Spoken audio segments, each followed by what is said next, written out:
napakahirap na. First time namin gagawin dito yan.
Can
we have a tour?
be able to see the Royal Albert Dock.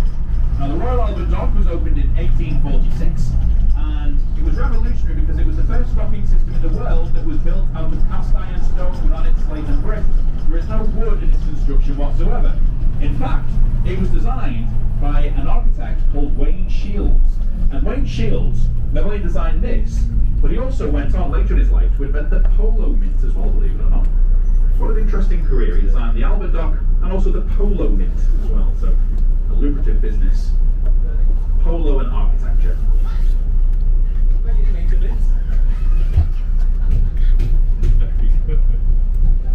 Now, interesting as well, the Albert Dock to your left-hand side. If you look in the middle section, where those red pillars come around, so that is where you'll find a whole host of shops, restaurants, cafes. There's museums there as well, and hotels. But they used to be the storage facilities, and it's where all the goods were taken directly into storage. Main things being silk, cotton, tobacco, brandy, ivory, and tea. Look over to your right-hand side, down the pathway there by the trees, you will see the upside-down house. Go inside there, and everything will be living in a topsy-turvy world. Go and stand on the roof of this building, get photographs taken. It's a whole house filled with upside-down illusions. If you go over to your left, you'll see we've got the Canning Gardens here, named after former Prime Minister George Canning. He went down in the history books for being the Prime Minister of Great Britain with the shortest term in office, until of course Liz Truss came and did 49 days work experience in Downing Street, and somehow managed to make Britain even worse than it was at that time. But slowly but surely, we're clawing our way back. He's trying. Now as we head a little bit further down this street, we're going to be turning left in just a second. Now as we get ready to turn left, we're going to be heading towards the most photographed statue in all of Europe, just in front of us as we turn this corner. We estimate that during British summertime, which yes, that is now, we have up to 12,000 visitors to this statue every single day. So it has to be of something very exciting. What exactly could it be of? Well, have a little bit of a think, and if you've not been around this part of the city so far yet today, then all shall be revealed in a few moments. But not only that as well, we are so convinced here on the City Explorer that there will be people having their photographs taken with this statue, that if there is not, myself and driver John will give everybody a chubba lollipop. If there is not. So the stakes have been raised. But, as we also head to the left-hand side, we'll be approaching bus stop number 2. And this is the best place to hop off the bus if you're wanting to go and explore the Mersey Ferry Terminal, if you're wanting to go and visit the Three Graces, which are these 3 wonderful buildings to your left, which are said to grace the waterfront of the city. And also if you're wanting to go and visit this statue we've just mentioned, we'll be talking more about that in a few moments. But also there's other famous statues around here as well. There's a famous statue on the waterfront of someone called Johnny Walker. Now, nothing to do with the whiskey. Johnny Walker was a famous Liverpool sailor who did some wonderful things in the 30s, 40s. And as we head around this corner, there we go. So, first up, folks, directly in front of you, I'm afraid there are people having their photographs taken with the statue, so no chubba chubs today. But you can see why the statue is so popular. It is because it is a statue of the greatest band of all time. There they are in all their glory, Bananarama. Aha, we jest, of course, it's the Beatles, really. Everybody knows Bananarama are the 14th greatest band of all time. This here is a statue that was sculpted by an artist called Andy Edwards. He's done 4 statues in Liverpool. We'll be seeing another one of his later on, and the other 2 that he's got in the city centre are in pedestrianised parts of the city, so we won't be able to see them from this bus. But if you want to go and see them, we can point them out to you as to where you need to walk. They're not too far away from certain stops. So now we're going to head around this roundabout in front of us and come back on ourselves, and that's where we'll be stopping for bus stop number 2. Just in front of us, you'll be able to see the Museum of Liverpool. This museum tells the story of the city from 1207 through to present day. Look at the big rectangular window at the front. That window was voted the best window in Europe in 2017, which begs the question, just how boring was that award ceremony? But either way, we won, so we try not to complain too much. But this museum tells the story of the city from 1207 through to present day. And it also turned 13 years old over the weekend, so happy birthday to the museum. The museum has a special exhibition dedicated to the life of Ken Dodd at the moment. You can go inside and you can see some of Ken Dodd's props, his joke journals, and you can also go and see his tax return as well.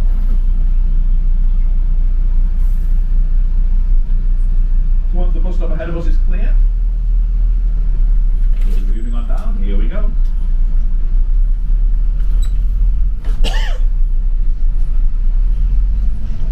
So welcome now everybody to bus stop number 2.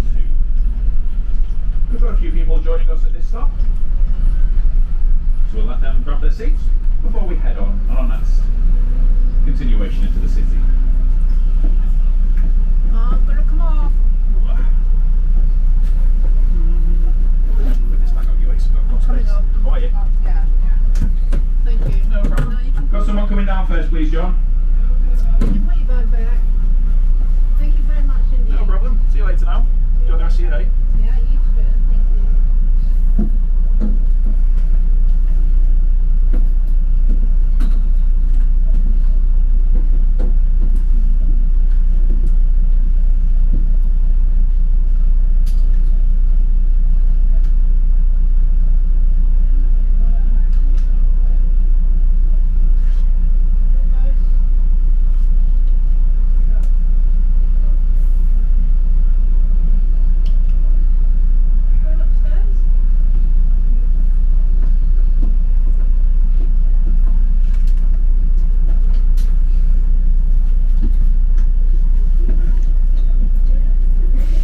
Hello to everyone who's just joined us here at bus stop number 2. Welcome aboard the City Explorer. This is our last lap of the day on this bus. My name is Gary L, and our driver downstairs is the wonderful John, keeping us safe from behind the wheel. We'll be heading on from here in just a moment. Now before we do, the 3 buildings to your right hand side, the one immediately on the right with the big dome on the top, this is the Port of Liverpool building. Dates back to 1907. Former headquarters of the Mersey Docks and Harbour Board. It's in this building in which all the administration for the docks was calculated. This is when Liverpool was the world's busiest port in the 18 and early 1900s. It said that 40% of the world's shipping trade passed through Liverpool, and everything was documented in this building to your right hand side. Not only that as well, this building to your right was the filming location for the most recent Taylor Swift music video called You Can See Me Now. When they were making that earlier this year, they put up a massive wall all around the outside of this building so the public couldn't see what was being filmed. However, our bus tours were still taking place. There was someone who was sat on the upper deck on the very back row who was a Swiftie, which is young person language for a Taylor Swift fan. They immediately recognised who Taylor Swift was from behind the wall, and they took a photograph of her whilst eating her lunch on set. She was having a vegan curry. They then sold this photograph to the Daily Mirror newspaper for £7,500. So keep your phones with you at all times. You never know who you're going to see on this tour. In fact, we saw a minor celebrity earlier on today. We saw someone called John Greenall, who was a famous music producer. Over to your left-hand side, we can see the Cunard building. This here is the former headquarters of Cunard Shipping Line. But today it's home to the British Music Experience, the only dedicated music museum in the UK. Inside this building to your left, they have one of the greatest things you will find in any museum in the country. They have something called the dance booth. You go inside this small room, as soon as the door closes, the entire wall in front of you turns into a screen. And on this screen appears the names of 50 different musical artists. If you press on the name of the artist you like best, a dance instructor then appears and gives you a 5-minute dance tutorial of how to dance like your selected artist. After the 5-minute dance lesson, you then appear on the screen as if dancing side by side with your chosen artist, and it's a lot of fun, but what they do not tell you in advance is that the wall behind you is a one-way mirror visible to everybody in the gift shop. So everybody in the gift shop can then see you dancing to people like Madness or The Specials or Beyonce, Shakira, the Spice Girls, whoever you choose. The general public will see you dancing away, so please do bear that in mind. But interestingly as well, as we get ready to head further down this road, you will see the building just ahead of us on the left-hand side. This is the third of the three graces, although technically in terms of age, it's the middle child. This was the first official skyscraper in Europe. It was the tallest building in Europe from 1911 until 1948, when it was overtaken by a building in Rome in Italy. And its name is the Royal Liver Building. And this is the most beautiful and iconic building in all of Merseyside after Goodison Park. But not only that as well, this particular building, we'll be turning left in a second so you'll be able to see it more clearly. This building, at the top of it, contains the Liver Bird statues. The Liver Bird statues are the emblem of our city of Liverpool. And you can see the statues, they are 18 feet tall, so they are taller than this bus. And the statues are named Bella and Bertie. It said Bella is the liver bird who looks out across the river, keeping her eye on all of the sailors to make sure they have safe passageways up and down the river. And Bertie is the one who looks inland, and he's looking to see which pubs have the shortest queue. Just ahead of us on the left-hand side of the road, this stone memorial with a golden flame at the top of it. This is the Titanic Memorial. I have no idea who thought that it was a good idea to place the Titanic Memorial outside the entrance of the cruise terminal. Seems a bit ominous to me, but either way, that's where it stands. And Liverpool's cruise terminal is here on the left-hand side. We have, on average, 130 cruise ships arriving in the city every year. Our next cruise ship will be arriving Wednesday morning at 5 AM, and it will be arriving from one of the most magical locations on planet Earth. It'll be arriving fresh from Portsmouth. Now look over to your right, you'll see the clocks on the top of the Liver Building. Now there are clock faces around 3 sides of it on each of the towers. But, interestingly, the clock faces you can see, well, they are actually the largest in Europe. So those clock faces are 2.5 feet wider than those down on the Houses of Parliament, which is where Big Ben lives. So yes, Big Ben, you may have all the £80 million refurbishments you desire, but we still have bigger clock faces than you in the north, so 1-0. Just ahead of us, you'll also be able to see here the church, which is known as the Sailors' Church locally. The official title of it is the Church of Our Lady and St. Nicholas. St. Nicholas, of course, being the patron saint of thieves, vagabonds and Christmas, so a particularly busy chap. But it's known as the Sailors' Church because this was the tallest building in Liverpool before the construction of the Liver Building. So when the sailors would see this on the horizon, it dominated the skyline, and they would knew that they were almost home and back in Liverpool. They would also use it as a homing beacon. In fact, can you see the golden ship at the top of the tower? Now it said that golden ship would reflect the sunlight down to the boats on the river and help navigate them into the docks. So that would have been useful about 4 times a year in Liverpool. But either way, it's still there to this day. And now, as these lights change, we're going to be heading over to the right-hand side. But look at the road in between the church and the Mercure Hotel. This road up here, you can see about 100 yards up on the right, painted red at the base, there is a pub called the Pig and Whistle. The Pig and Whistle was the first pub in Europe to have a Prosecco tap. Very important, because it's always Prosecco time in Liverpool.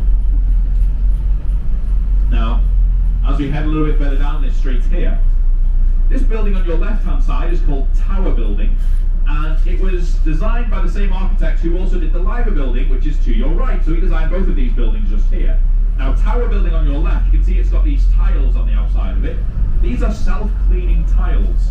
It's said that the rainier Liverpool is, the cleaner this building looks, which is why it tends to be quite shiny. We're quite a rainy city. Just ahead of us, on the left-hand side, through the lights here, this building, you can notice above its ground floor doorway and windows on the corner there, it's a former bank building that says bank just above it. But today, this is home to a luxury restaurant named Oh Me Oh My. And we must tell you, this restaurant is named Oh Me Oh My because that is exactly what you say when you receive the bill from having ordered inside. I went there for my lunch a few weeks ago. I had 1 cup of tea, and it was £6.75. And to make things even worse, it was Tetley's, which we all know Tetley's has the taste of dirty dishwater. We're going to be turning left at the next set of lights. As we turn left, you'll see on the corner there is a red and white stripy building. This is known locally as the Streaky Bacon Building. But this building here we are. This is the former headquarters of White Star Shipping Line, this building. So it's in this very building that the Titanic was designed and registered. You'll notice in the first floor windows, models of the Titanic. both on this side of the property, and as we turn left you'll see them there as well. So the Titanic had Liverpool written on the stern of the famous ship, and that was because its story began right here, not only in Liverpool but in this very building. And the ship was then constructed over in Belfast in the north of Ireland.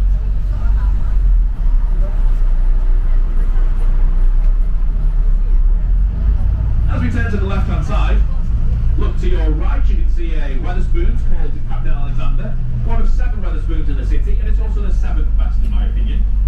Also on your right hand side you're about to see the King Victoria Monument. It's a statue of Queen Victoria, but everybody in Liverpool refers to it as King Vic.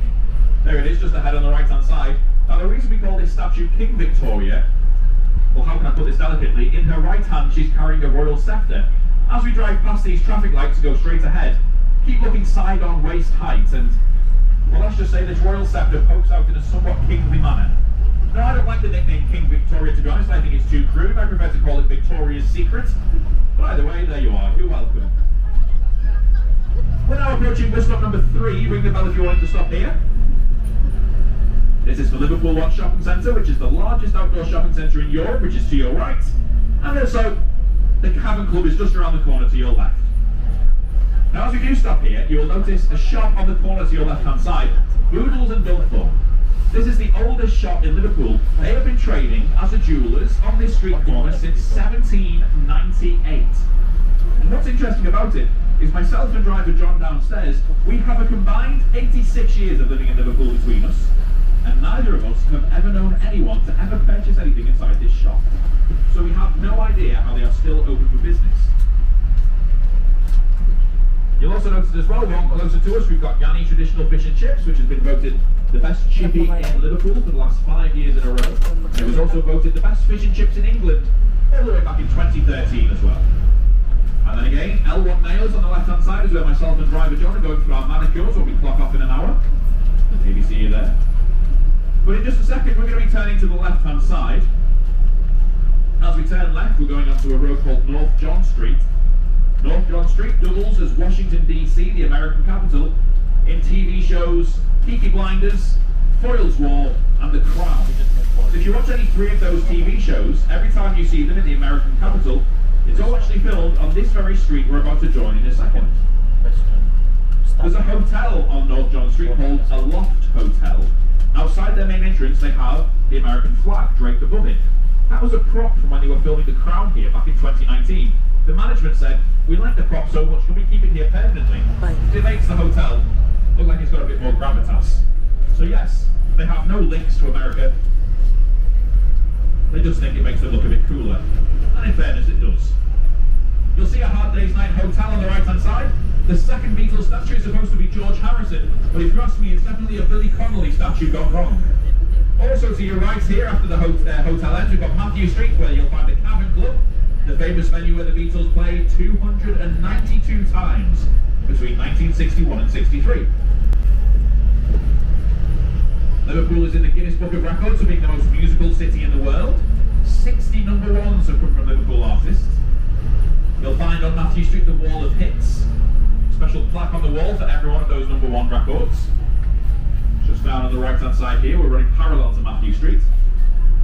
In fact, of the 60 number 1s that have come from Liverpool artists, 18 of them are the Beatles, so even if the Beatles wouldn't exist, we would still be number 1 by quite a long way. The first ever British number 1 single was in 1953. It was by an artist called Lita Rosa, and it was the absolute banger of a track. How much is that doggy in the window?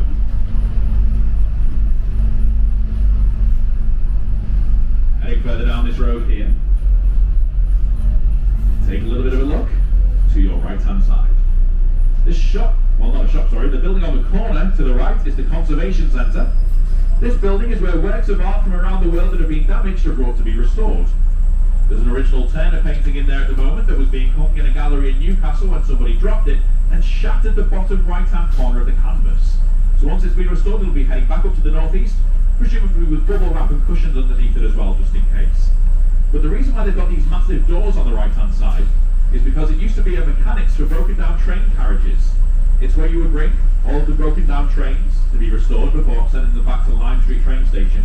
This was before the days of the invention of the turntable, where you could spin a train around on its track and put it on a different line. As we head through the traffic lights here, we've got two hotels facing off against each other. The Red Brick Hotel on the left-hand side is the Dixie Dean Hotel, named after the famous Everton striker, the only footballer in the world of football to have ever scored 100 goals in one season. And on the right-hand side is the Shankly Hotel, but nobody knows or cares who Bill Shankly was, so let's move on. Now, if you look through the trees to your left-hand side, you'll see a pub called the Ship and Mitre.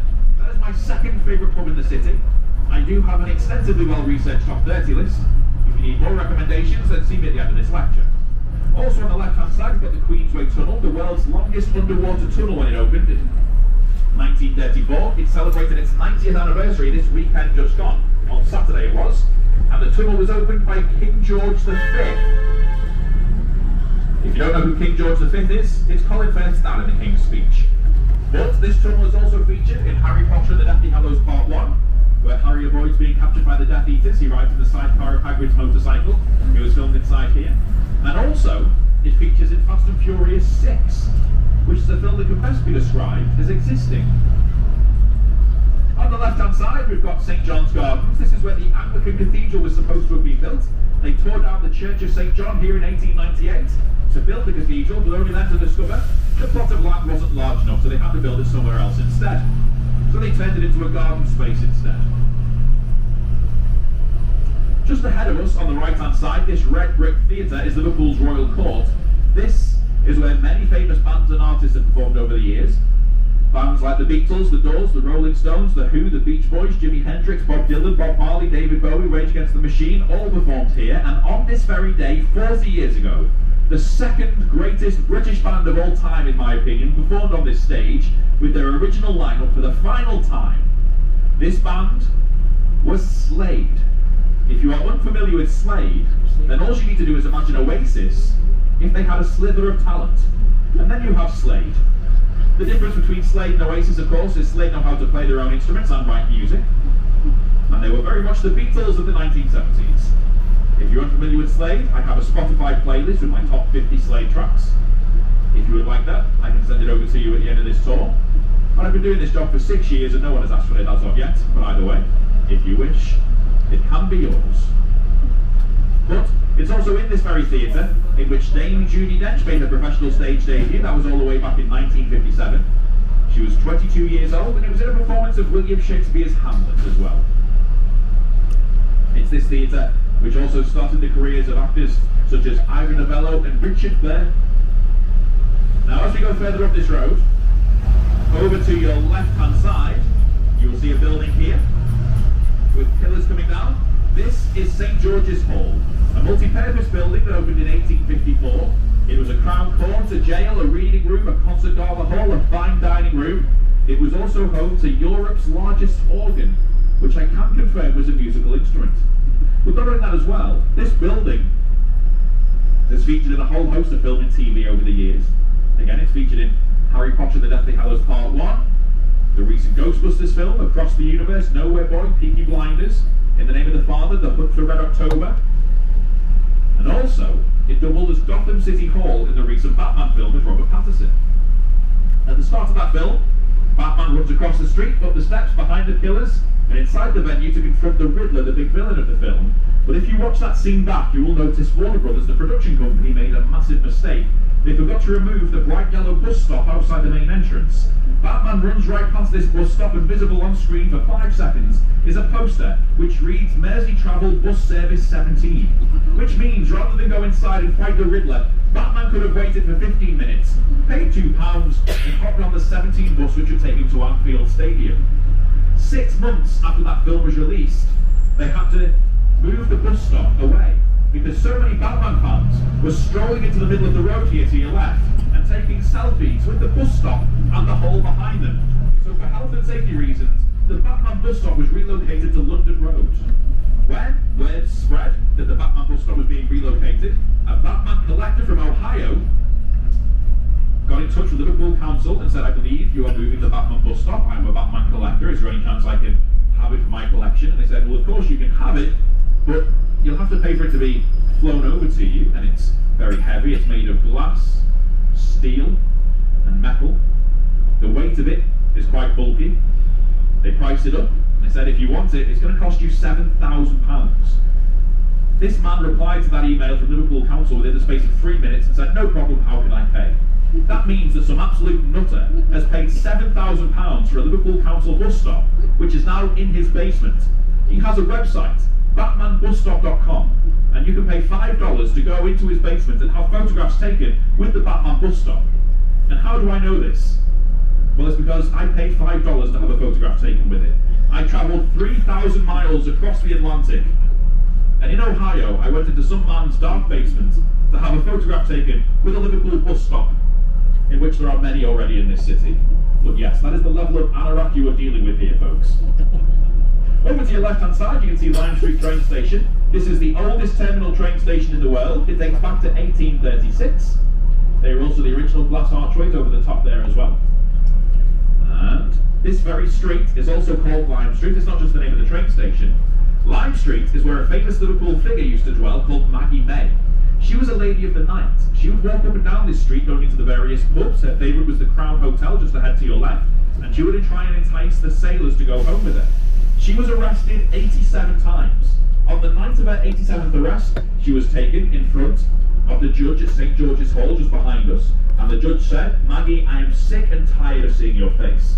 Therefore, as punishment, tomorrow morning you are banished from the United Kingdom. She was placed on a ship at Liverpool docks to head away from drizzly, dreary, grey England to the tropical paradise of Australia, where she opened a saloon and became the 1880s equivalent of a multi-millionaire today. She made her fortune. Her story was immortalised in the Liverpool folk song Maggie May, which was most famously covered by the Beatles on their final album Let It Be, which was released in 1970. Now, as we head further down this street here, over to your left-hand side, you can see the Adelphi Hotel. Now, this used to be one of the most luxurious hotels in the world. To give you an idea of how fancy this hotel was in its prime, some of the famous people who have stayed here over the years gone by include the likes of Charles Dickens, Winston Churchill, Eleanor Roosevelt. Roy Rogers and his horse Trigger had a special stable built around the back that was later used by Red Rum. Laurel and Hardy, Boris Karloff, Bela Lugosi, Doris Day, James Dean, James Stewart, James Franco, Gregory Peck, Frank Sinatra, Sammy Davis Jr., Nat King Cole, Judy Garland, Shawani Wadi, Kajagoogoo, Elton John, Johnny Cash, Jimi Hendrix, Bob Dylan, Bob Marley, David Bowie, David Beckham, Rod Stewart, Oliver Reed and Jedward have all stayed in that hotel over the years gone by. Heading further up this street, we are now approaching the Knowledge Quarter. This is where you'll start to see a lot of university buildings and, of course, university students. There are 80,000 university-level students in Liverpool, and everyone you will see on the streets around here will be a student. So as we drive past them, just look at the hope in their eyes. There are 3 main universities in Liverpool. There's the University of Liverpool, that's where all of your intellectual students go. And then there's John Moores and Hope University, and that's where you go to study the silly subjects. Now, coincidentally, they're the 2 that I attended. So you can go to the University of Liverpool and become a doctor, a surgeon, or a lawyer. Or you can go to the other 2 and have a good time, so you decide. But either way, I'm happy with my choice, because it led me to you lovely people on this fine Monday.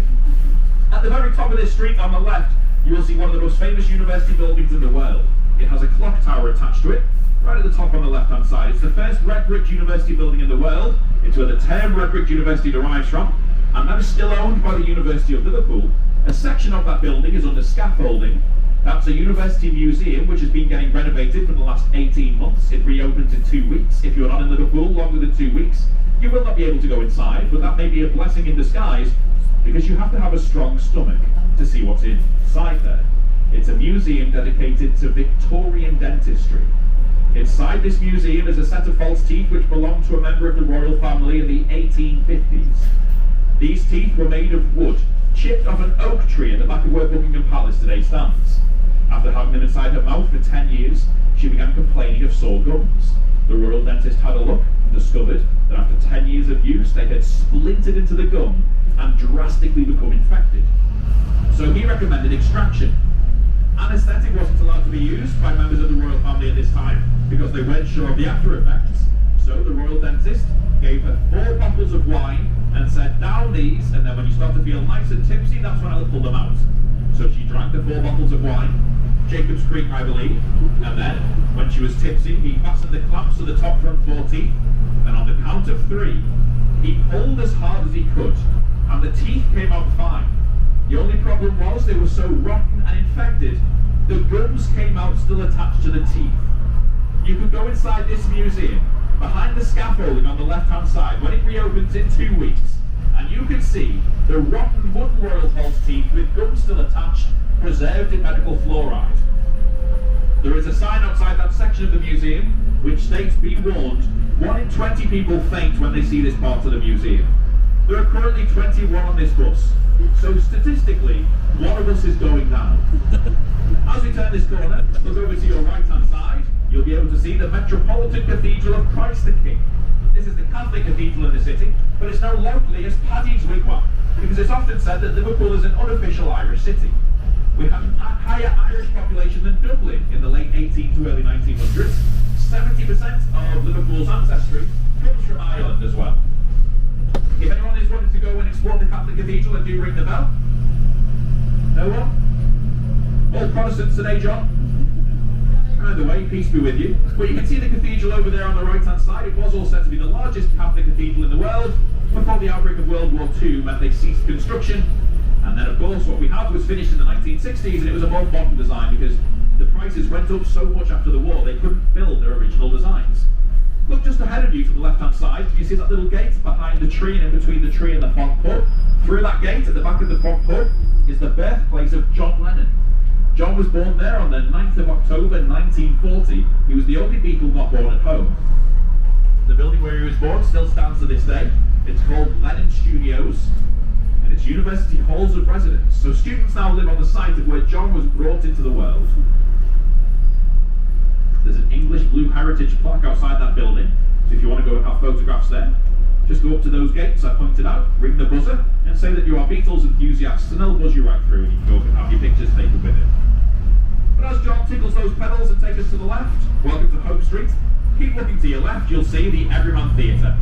This is the theatre that started the careers of actors including Julie Walters, Pete Postlethwaite, Bill Nighy, Daniel Craig, David Morrissey, Stephen Graham, Jonathan Price, Bernard Hill and Jodie Comer, and many more. If anyone's wanting to stop for Hope Street, then of course ring the bell again. We've got a bus stop on the left-hand side here. If not, take a look at the pub on the corner to your right by the traffic lights. The one with green domes at the top of it. This is the Philharmonic dining rooms. If you show your bus tickets inside this pub, you get 20% off your first round of drinks, so double up. But not only that as well, this pub is where the secret concert at the end of Carpool Karaoke was filmed with Paul McCartney. 300 lucky locals were inside having a quiet drink when suddenly a curtain fell to reveal McCartney and his band, who played a secret 3-hour concert to everyone inside.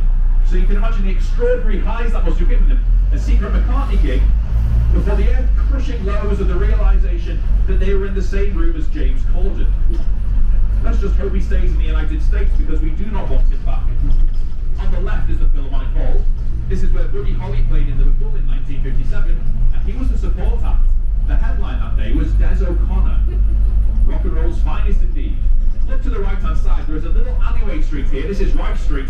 Halfway down this street, you will see Ye Crack Pub. That was John Lennon's favourite pub. It's where he had his first date and his wedding reception to Cynthia. The school on the corner behind the tree was John Lennon's art school, and then look to the right and you see the building with the pillars. That was the school where George Harrison and Paul McCartney met each other as teenagers. So we've got 3 of the Beatles went to these 2 schools on the right. And in the 90s, McCartney brought these buildings back and converted them into one drama school. He comes back every graduation day to hand out the certificates to the graduates. The next one is next week, so if you're around, you may see McCartney walking up and down this street just here. And now looking ahead to the right, you will see just why the Anglican Cathedral wouldn't have fitted in St John's Gardens. Not only is this the largest cathedral in Liverpool, it's the largest in England, it's the largest in Great Britain, it's the largest Anglican cathedral in the world, and it's the 4th largest cathedral of any religion anywhere in the world. Ring the bell if you wanted to stop here. The cathedral was designed by Giles Gilbert Scott. He was 22 years old when he designed this. He also went on to design Battersea Power Station, Waterloo Bridge, and the iconic British Red Telephone Box. It was constructed between 1904 to 1978. The central tower is the highest point you can reach in Liverpool. If you go to the top, you go so high up.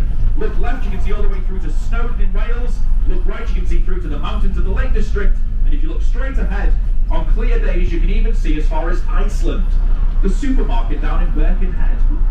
But as we turn right, the second house on your left, number 86, this is the home of Ada Shelby and Peaky Blinders. The owners of this property charged the BBC £2,000 per day to build inside here, which is mad because they could come round mine for a tenner. Number 62, on the left, is the birthplace of William Gladstone, who went on to become British Prime Minister a record 4 times in the 1800s. This street is also known as the Harley Street of the North, filled with doctors' surgeries. It's where you come for all of your nips and tucks, your Botox, your liposuction. Rumour has it that Anne Robinson was first constructed on this very street. The house on the left to the corner, number 34, is the former home of Henry Booth, who made his fortune in the Liverpool and Manchester railway companies. He had a young cousin called Julius, who wanted to be an actor, but he couldn't hold down a job. So he went to move in with his cousin here, Henry Booth, on the left-hand side for 2 years. Henry got fed up with his young cousin cramping his style, so he said, why don't you go over to America and try and make it as an actor over there? Henry paid for his cousin to get the ship across to New York, and he became a star of Broadway. He married an American woman, settled down, and had a family. He had a son. His son was called John Wilkes Booth, the man who went on to assassinate Abraham Lincoln.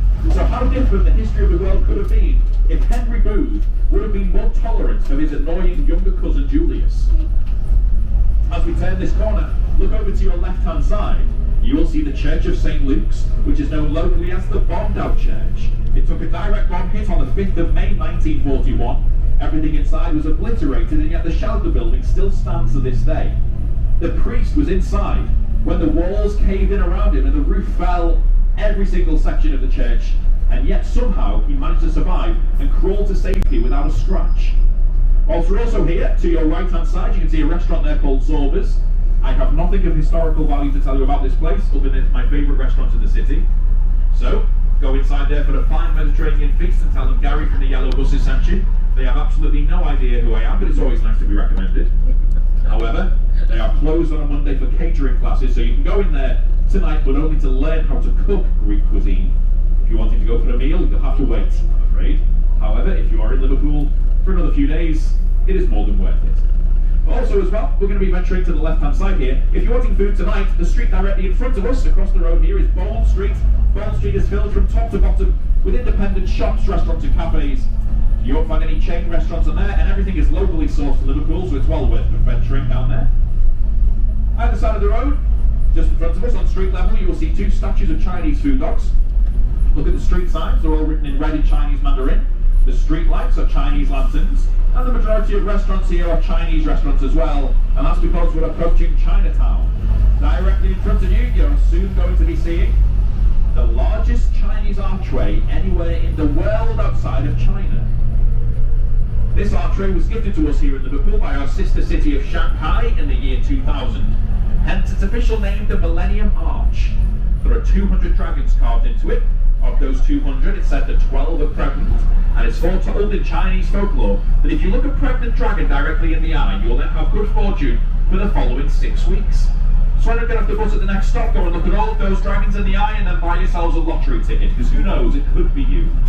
It's also said that Liverpool has the oldest Chinese community in Europe, dating back 170 years, which is only a fraction younger than Keith Richards. Also, there is a cocktail bar on the right-hand side on the corner called Petit Cafe. If you're wanting a nice, refreshing cocktail, it's a great place to go. And every evening they have live Parisian jazz, which is like regular jazz, but French. This building on the corner to your right as well, next to the archway with the dome on top and the pillars coming down, this is the Black E Art Centre, a concert venue. And in 1972, this is where Elvis played in Liverpool. 800 tickets sold out. People were inside, very excited to see the King. And then Elvis Costello walked out on stage, and it said that 2/3 of the audience left disappointed before the first song had even been completed. So it goes to show that false advertising does not work. On the right, all of this empty space is for the expansion of Chinatown. Come back here by the end of the decade, it's said our Chinatown will have tripled in size. One building which remains is the wedding house. It's got a vibrant mural of a liver bird on the side of it. This is your one-stop shop for weddings. Think of it as the Costco of weddings. People come from all around the UK to plan their weddings inside here. Within these 4 walls, you can sort out your venue hire, your caterers, your invites, your cars, your flowers, your soups, your dresses, your stag and hen do's, your honeymoon. Whatever you need, they'll sort it out for you inside here. Now we're going to be going through these two sets of lights and then turning right. However, if we were to continue going straight forward, that would take us through to Toxteth, a wonderful part of the city where many famous people from Liverpool have been born, such as Ringo Starr, who of course went on to become the narrator of Thomas the Tank Engine. He was also the third best Beatle. We've also got the likes of Arthur Askew, Chris and Eddie Amu, Jimmy Tarbuck, Billy Fury, who was Britain's Elvis Presley. Also famous Evertonian Robbie Fowler was born in Toxteth before he was converted to the dark side. Jerry Marsden was born in Toxteth as well. Now Jerry originally wanted to name his band Jerry and the Mars Bars, but the chocolate company threatened him with legal action. They said you can't use our confectionery title in your band name, so instead he became Jerry and the Pacemakers. He then did something even the Beatles didn't achieve.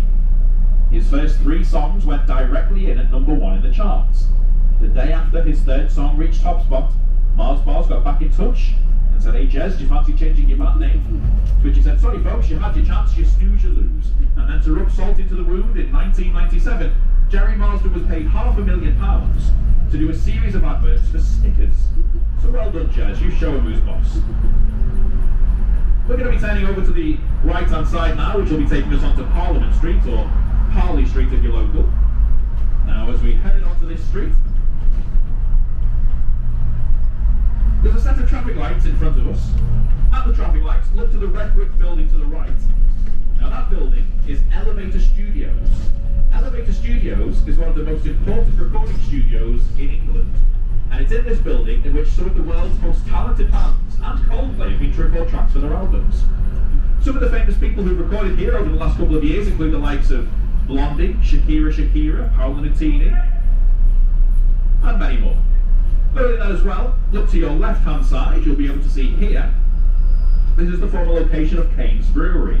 This is where the famous Liverpool lager was made until about 7 years ago, when they relocated to a more modern premises. This building today is called the Baltic Market, and this here is where you'll find a whole host of shops, restaurants and cafes. Look down to the left-hand side, look at the murals on the wall to your left. You'll see a mural of the Abbey Road zebra crossing. The reason we have an Abbey Road mural is because I can tell you as a tour guide, nothing makes your heart sink deeper than when tourists approach you and ask which direction is it to the Abbey Road zebra crossing, and we then have to say, "I'm sorry, it's a 4.5-hour drive down to London." So to appease everybody, we painted our own on the wall. It'll save you having to go all the way down to the capital. We're going to turn left here. As we turn left, just in front of us on the left-hand side of the road, you will see a pub called the Coburg. Now, as we turn right, look up this road to your left-hand side, just where the Coburg pub is at the traffic lights. At the very top of that street, you will find the Yellow Submarine Bar. It's an old US Navy submarine, discontinued from service in the 90s and converted into a psychedelic Beatles pub. But Stanhope Street, the road it's on, walk up that street, there is no house number 9. The house numbers go 1, 3, 5, 7, 11. The reason why there is no number 9 Stanhope Street is because number 9 Stanhope Street is where in 1912 Adolf Hitler lived in Liverpool for 6 months. He went to live with his half-brother Alois. Now, Adolf then went back to Austria at the end of 1912, and his half-brother Alois emigrated to New Jersey in the United States in 1916, and he and his wife had 3 children. They all went on to fight for the Allies in World War II, so literally going to war against their uncle. They, of course, cut all ties with their family afterwards. But that street was also the last street in Liverpool to receive bomb damage in World War II. So when Liverpool Council rebuilt the road in the 50s, they decided to discontinue number 9 as a house number, so nobody could say that they were to ever live on the site of where Hitler once lived in Liverpool.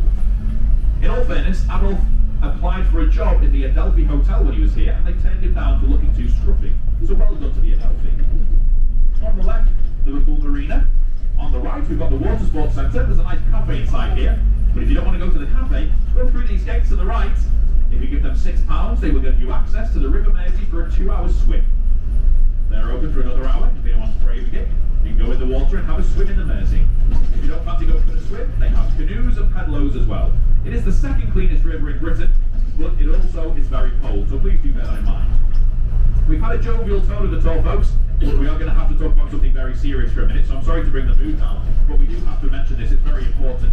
Directly in front of you, you're about to see a statue of a Liverpool man named John Hulley, a controversial figure. I myself think this statue should be torn down, cast to the depths of the River Mersey, never to be seen again. I think John Hulley is one of the most wicked and evil men to have ever lived, and he has no right being represented in my city. John Hulley is the man responsible for bringing PE, that's physical education, to the schools of Great Britain. So how much childhood trauma has he caused over the years gone by? What a tyrant he was. If you look to the right, you can see the Anglican Cathedral. Now just imagine if the Catholic Cathedral would have been built to its original designs. The Catholic Cathedral was going to be 3 times larger than the Anglican. So how different Liverpool could have been if World War II wouldn't have happened. It would have taken 200 years to have built, and we wouldn't even be halfway through because construction began in 1929. Over to your left, we've got the River Mersey. You can see the tide is out, but it will be back in shortly. Now the River Mersey is 3/4 of a mile from one side to the other. At its widest point, it is 3 miles wide. And not only that as well, the River Mersey starts as a small stream in Stockport, heads through Manchester, Warrington, comes here to Liverpool, and it filters out in the direction we're travelling into the Irish Sea, which then merges into the Atlantic, which is why we have such strong shipping links with the east coast of the United States. On the right is the exhibition centre. This is where we've got the Beyond Van Gogh exhibition. Also in here as well, this is where you will find every year they have Liverpool's Comic Con and also the Labour Party conference. So a lot of conversation with nothing at all being achieved. Although, fingers crossed, slowly but surely we can start getting our country back. As we head further down this street, something you will see on the right hand side now, we have the M&S Bank Arena. This is the largest indoor concert venue in the city. It has a capacity of 11,500. It was in this building that we hosted the Eurovision Song Contest last year in May, which brought in 2 million visitors to the city over the course of 3 weeks. If you don't know what the Eurovision Song Contest is, it's an annual competition that's been going on for decades now. Every country in Europe submits a song. You have quarterfinals, semi-finals and a grand final. The grand final, there are over 30 songs which are sung live, and then it goes to a public vote, a judges vote, and Europe decides which is the best song of Europe that year. Some of the songs are spectacular and theatrical, others exist, but it's a lot of fun, and it's well worth getting involved with if you're ever in Europe when it's taking place. It takes place every May.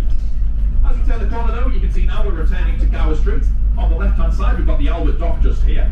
Now on the left you'll be able to see we're going to go over a speed bump in a moment. As we go over this speed bump there is a gap in the buildings. Look to the left, you will see the entrance of the Beatles story. It's a great Beatles museum. Last admittance to the museum is 5 o'clock, so you have 11 minutes to get inside there, so go, go, go.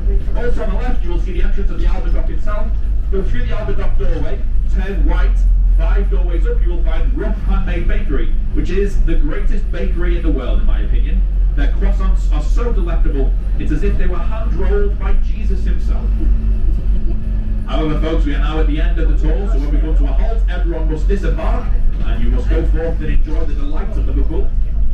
If you enjoyed yourselves today, downstairs next to driver John there is a little tip basket, always greatly appreciated. If you can spare any pennies and drop it into the basket, but no problem at all if not. If you could please make sure that you go onto TripAdvisor, find the Yellow City Explorer page and say that Gary and John gave you a wonderful trip around the city, it would be greatly appreciated.